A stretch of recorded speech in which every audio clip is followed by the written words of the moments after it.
कर्मण्येवाधिकारस्ते मा फलेषु कदाचन मा कर्मफलहेतुर्भो मा ते संगोऽस्त्वविकर्मणि।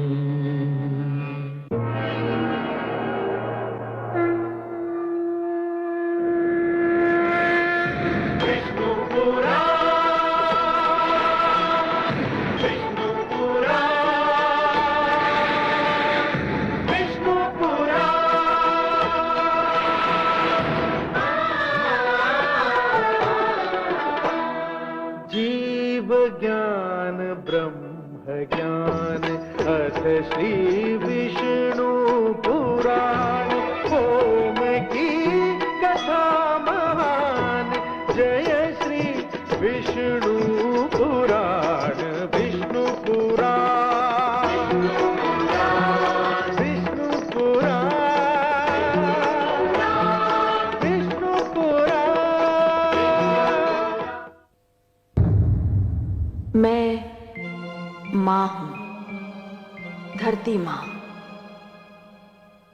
स्वार्थ और लोभ की भावनाएं जिस मन में झांकती हैं, वो ये भी नहीं सोच पाता कि ये भावनाएं अंत में उसका ही सुख छीन लेंगी। कैकेयी ने पुत्र प्रेम में अंधी होकर यह भी नहीं जाना कि श्री राम का अधिकार छीनकर वास्तव में वो अपना ही सुख चैन खोने वाली है। इस स्वार्थ और लोभ ने उसकी मांग का सिंदूर पोंछकर उसमें पति की चिता की राख भर दी, और उसे ये नहीं मालूम कि ये उसके दुख का अंत नहीं, आरंभ है।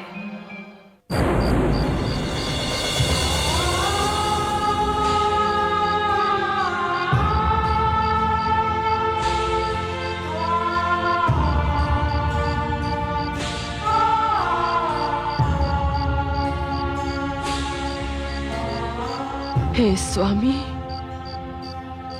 हे नाथ,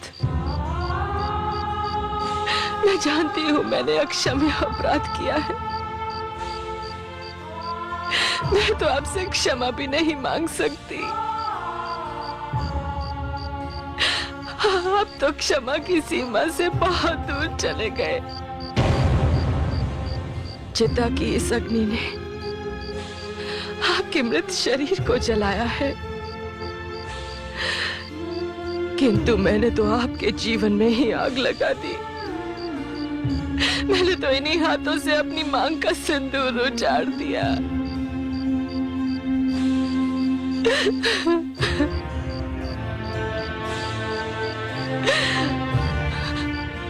आपका आदेश था कि मैं आपके मृत शरीर को स्पर्श न करूं, किंतु अब तो केवल राख ही बची है, केवल राख ही बची है। मुझे अपनी मांग को इसी राख से भर लेने दीजिए, इसी राख से भर लेने दीजिए।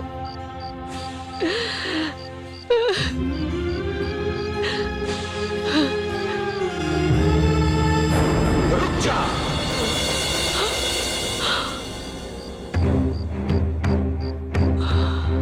मेरी राख भी छूने का प्रयत्न मत कर अभागन। तेरा स्पर्श मेरा परलोक भी बिगाड़ देगा। तो क्या ये अभिशाप मेरी मृत्यु आने के क्षण तक मेरा साथ नहीं छोड़ेगा? हाँ, मुझे तो इस चिता की अग्नि ने केवल एक दिन जलाया, परंतु ये अभिशाप तुझे, तेरी आत्मा को जीवन के अंतिम क्षण तक जलाता रहेगा। यही तेरा दंड है, यही तेरा दंड है, यही तेरा दंड है।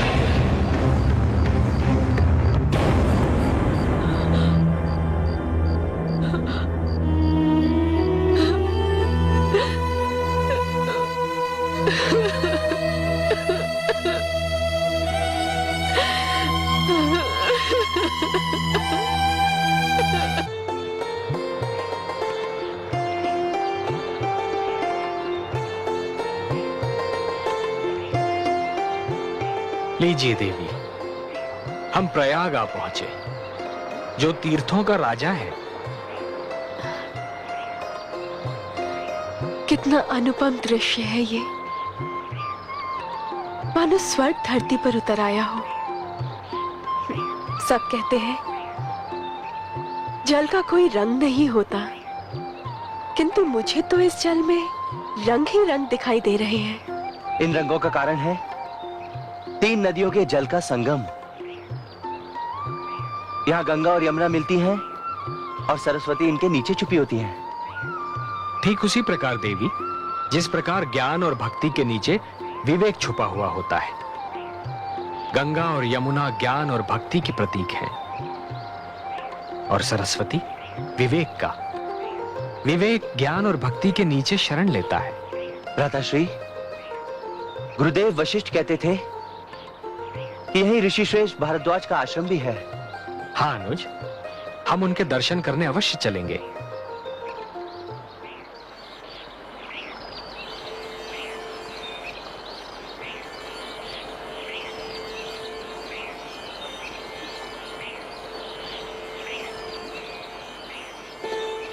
प्रणाम मुनिगण। प्रणाम। हम ऋषिवर भारद्वाज के दर्शन करना चाहते हैं। उनका आश्रम स्थान कहाँ है? आपके माथे से जो तेज की किरणें फूट रही हैं, उसके प्रकाश में तो सारा संसार अपना मार्ग देख सकता है। आपको मार्ग जानने की क्या आवश्यकता है? फिर भी ऋषि भारद्वाज का आश्रम गंगा तट वाले मार्ग पर है। आप लोग कहाँ जा रहे हैं ऋषिगण? हम चित्रकूट की ओर जा रहे हैं। प्रणाम। प्रणाम।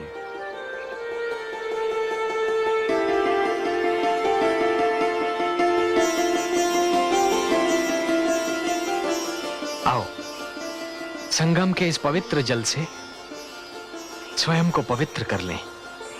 आओ।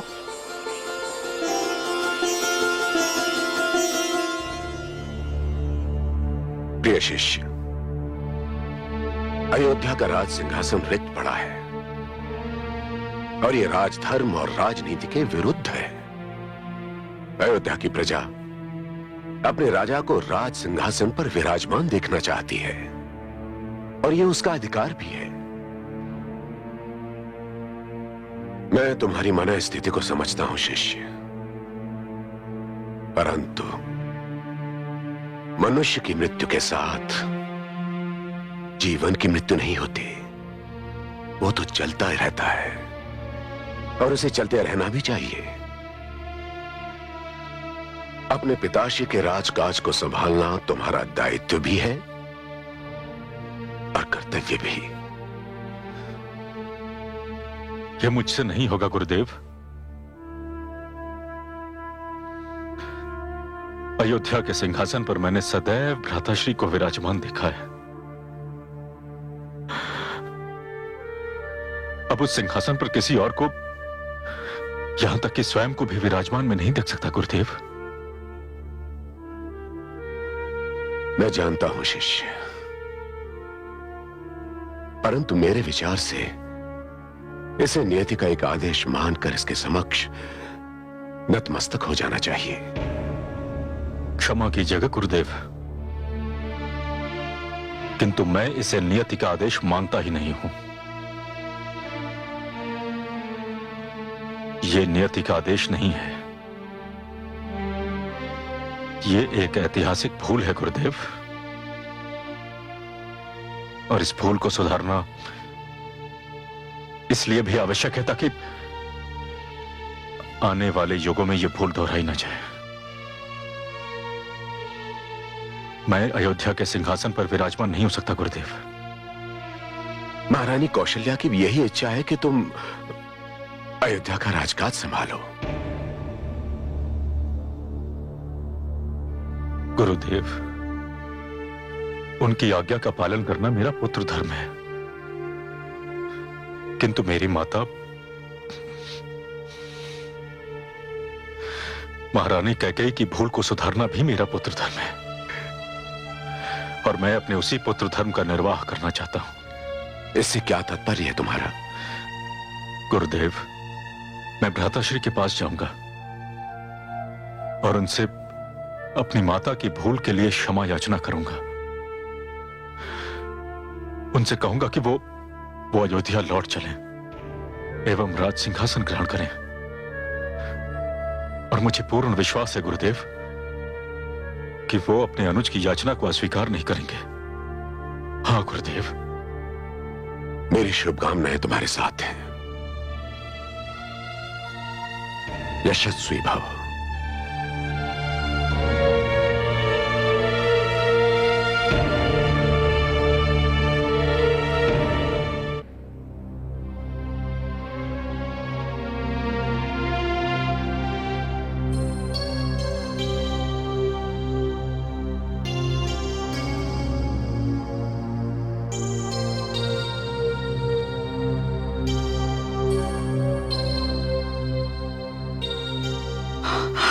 जानकी,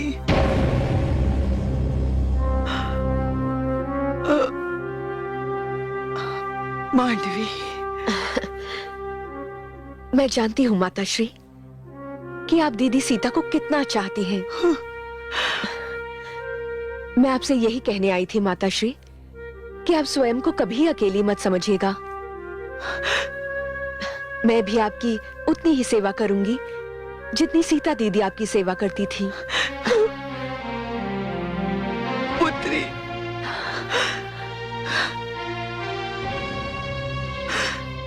मैंने सोचा कि आप अकेली होंगी, इसलिए मैं आपके पास चली आई माताश्री। मैं अकेली हूं, किंतु इस राजभवन में कोई मुझसे भी अधिक अकेली है। कोई उसकी सुध लेने वाला नहीं। पुत्रवधू, तुम्हें इस समय कैकेयी के पास होना चाहिए था। मुझे उन्होंने ही आपके पास भेजा है माताश्री।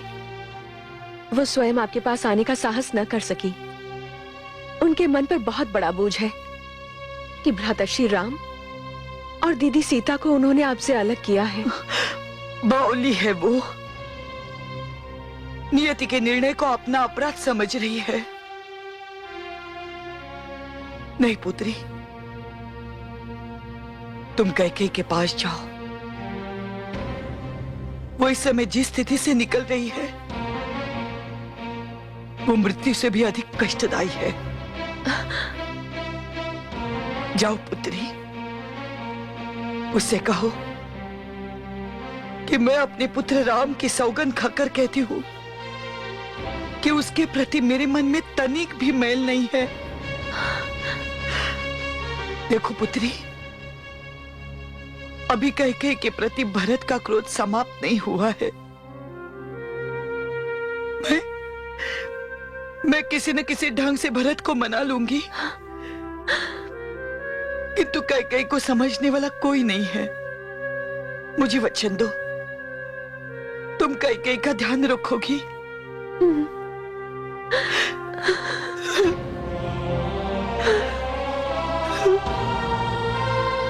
धन्य है आप माताश्री। इतने दुख और कष्ट सहने के उपरांत भी आप अपने परिवार की एकता को नहीं भूली। हमें भी ये गुण सिखाइए ना माताश्री, ताकि हम भी अपने परिवार की एकता को बनाए रखें। मुझे तुमको कुछ सिखाने की आवश्यकता नहीं है पुत्री। जानकी और उसकी बहनों को देखते ही मैं जान गई थी कि रघुकुल की एकता की रीति आगे ही बढ़ेगी। देखो ना, संकटों के होते हुए भी हम सब एक हैं। किसी के मन में किसी के प्रति कोई बैर नहीं, कोई कटुता नहीं। माताश्री,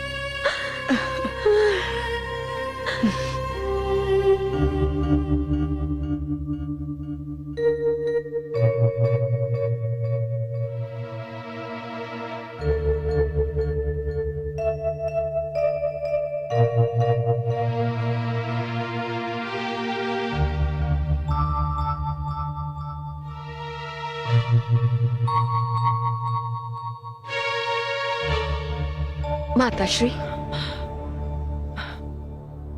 पुत्री,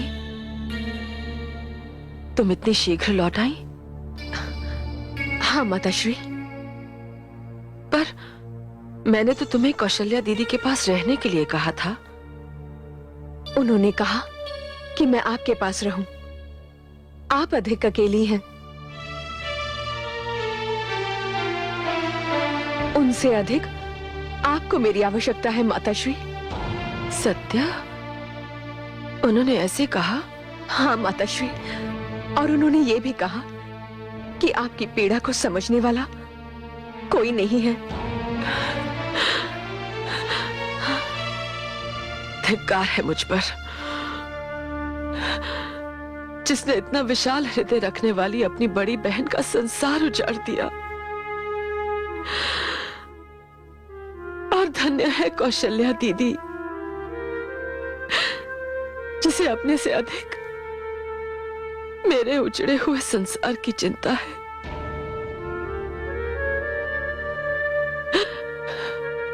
पुत्री, क्या मैं कभी उनसे आंख मिला पाऊंगी? क्या मैं अपने माथे पे लगे इस कलंक को कभी धो सकूंगी? माताश्री, मत रोइए।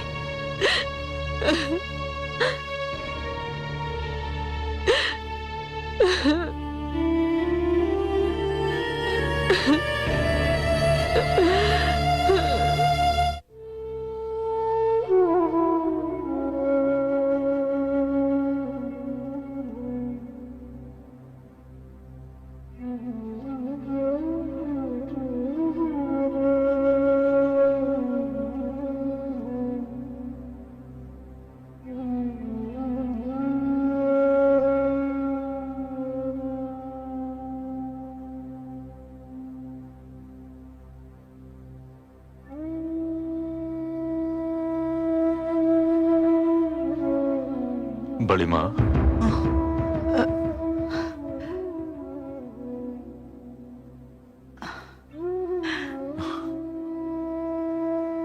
प्रणाम बड़ी माँ।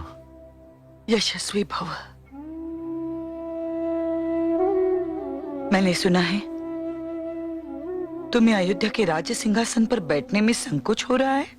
संकोच का तो प्रश्न ही नहीं माता। मुझे तो अयोध्या के राज सिंहासन ग्रहण करने का अधिकार ही नहीं है। तुम्हें किसी ने बताया नहीं कि मेरी इच्छा क्या है? मुझे बताया गया माताश्री। तो फिर? माता, मैं आपसे एक अनुमति मांगने आया हूं। कहो। माता, मैं भ्राता श्री राम के पास जाना चाहता हूं। हाँ बड़ी मां, उन्हें अयोध्या लौटने एवं अयोध्या का राज सिंहासन ग्रहण करने के लिए बाध्य करने, और इसके लिए मुझे आपकी अनुमति चाहिए। मुझे अनुमति देने में कोई संकोच नहीं है पुत्र, किंतु तुमने एक कठिन ही नहीं, एक असंभव कार्य का बेड़ा उठाया है। बड़ी मां, यदि आप मेरा साथ दें तो यह कठिन एवं असंभव कार्य सरल एवं संभव हो सकता है। तुम क्या चाहते हो पुत्र? बड़ी मां, मैं चाहता हूं कि मेरे संग आप एवं माता सुमित्रा भी चलें। मुझे पूर्ण विश्वास है कि यदि हम सब मिलकर प्रयास करेंगे तो भ्राता श्री अयोध्या अवश्य लौट आएंगे। पुत्र भरत, कदाचित तुम्हें इसलिए कह रहे हो कि मैं राम की माता हूं, और सुमित्रा को भी पुत्र राम माता समान ही मानता है। हाँ बड़ी मां, यही कारण है। पुत्र भरत, राम ने मेरे कोख से जन्म अवश्य लिया है। यह भी सत्य है कि वो सुमित्रा को माता की तरह समझता है। सुमित्रा ही क्यों, संसार की सारी नारियों को वो मां के समान मानता है, उनका आदर करता है। किंतु ये केवल मैं जानती हूं कि उसके जीवन में, उसके मन में जो स्थान कैकेयी का है वो किसी को भी नहीं प्राप्त, मुझे भी नहीं पुत्र। केवल कैकेयी पुत्र राम को उसके दृढ़ निश्चय से एक पल के लिए टिका सकती है। किंतु बड़ी मां, उनसे कहेगा कौन?